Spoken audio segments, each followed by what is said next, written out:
Is your marriage an anchor or a dead weight in your family? Hello, this is Cathy Reichel with tips for living well together to build strong families and strong people.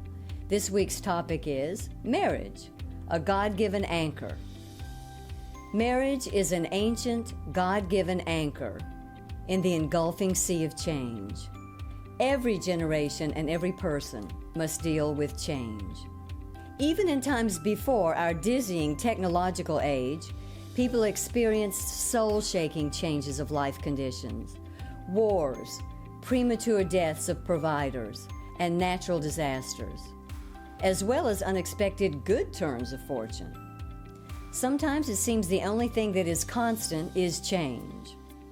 God instituted marriage to help meet the human need for some sense of permanence and security. God designed change and stability into life. Babies are an example of both in one. During some stages of growth, they seem to change overnight.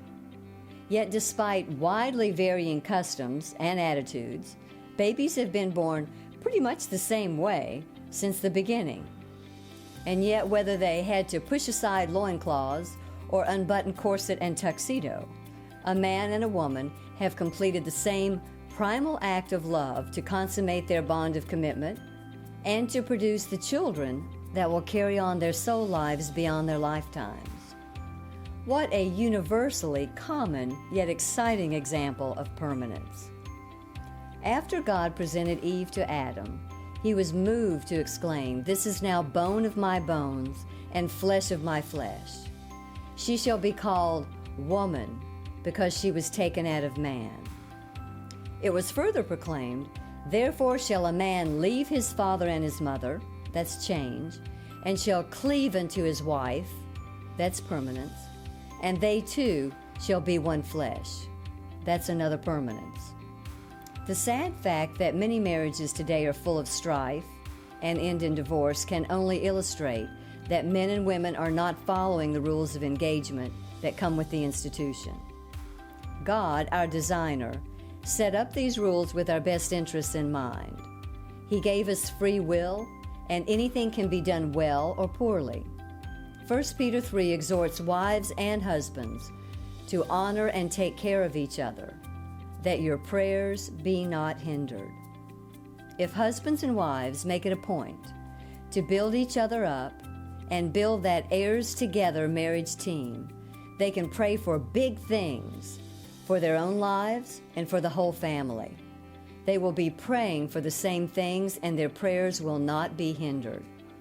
This team spirit is a very real anchor for both of them and a living example of strength so the children can see how it's done in good times and bad. The following testimony is as true today as it was when it was written nearly 3,000 years ago. Ecclesiastes 4, 9 through 12. Two are better than one, because they have a good reward for their labor. If either of them falls down, one can help the other up. Pity anyone who falls and has no one to help them up. Also, if two lie down together, they will keep warm. But how can one keep warm alone? Though one may be overpowered, two can defend themselves. And a cord of 3 strands, husband, wife, and God, is not quickly broken. An anchoring marriage weathers storms and magnifies joy and peace. It is a gift to mankind from God Himself and very much worth the effort involved in building and maintaining it. I'd love to read your thoughts on this subject. Leave me a comment and please like, share, and click subscribe on YouTube for more tools to help your family thrive. This is Cathy Reichel. Thanks for tuning in.